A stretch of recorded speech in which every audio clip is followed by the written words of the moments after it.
You know, I think if Keir Starmer done any more U-turns, he'd probably be a ballet dancer.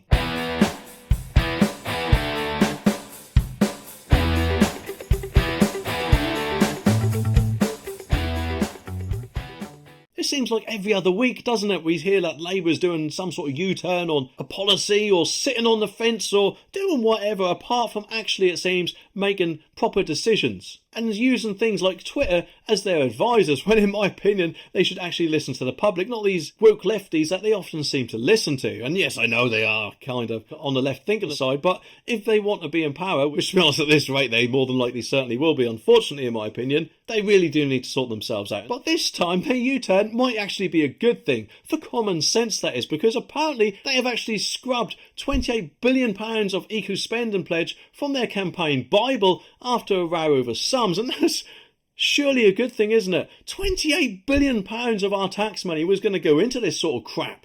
And finally, they've actually hopefully realised that there are more people in the UK than just stop-boiled idiots. And personally, I think they actually might be U-turning for another reason entirely, and that is because Tory Treasury ministers last night accused Keir Starmer of plotting tax rises to pay for this eco crap. And apparently the Labour Party failed to mention the figure in its new election memo to MPs, despite of course claiming the massive green splurge is fully funded. And one of Labour's central messages, or promises rather, is to switch on Great British Energy with a raft of investment into power sources. That includes more than doubling the nation's onshore wind capacity, tripling solar output and creating brand new publicly owned energy company. But of course, the 24-page brochure was sent out to Labour MPs yesterday to gear up for the election year. But they were scant in details about how it would be funded. Well, there's no surprise there. It's the Labour Party, isn't it? How often does it seem like they create all these wild pledges or promises or whatever, but they never do really seem to actually sit there with a calculator and add it all up, do they? They just think, no, I'll tell you what, just put up tax a little bit, they won't notice. But I'm telling you what, Labour, we do notice.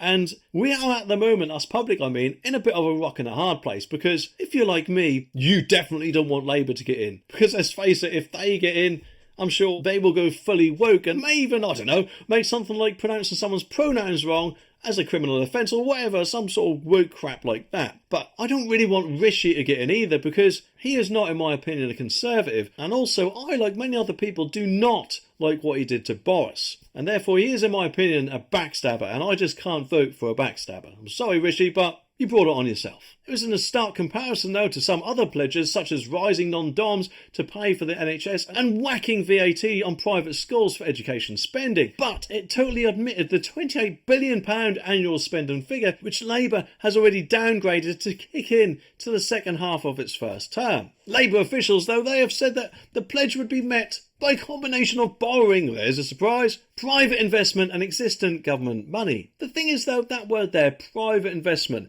do you know how often did we hear that come up in COVID, where a mate of a mate would get a really good deal for supplying certain things? And it just makes me wonder, I know it's a different party, but it just makes me wonder if this would be a similar thing. A Labour Party spokesperson added, though, that the Labour Party is of fiscal discipline. All of our policies are fully funded, in line with our fiscal rules, and don't involve any taxes on working people. Shit, oh sorry, cough there. But now, of course, they've completely U-turned and scrapped it, it seems. So, I guess it didn't make much sense to you, did it, Labour? Maybe actually, why don't you do us all a favour and completely scrap your party in general? In fact, let's face it, the Conservatives could do the same, and we could actually get reform come in, and therefore not only have a proper Brexit, but also do things in a much better way, in my opinion. But let's face it, the way this two-party system is, so we've got about as much chance as that happening as Keir Starmer putting on the two to himself and doing a U-turn in it.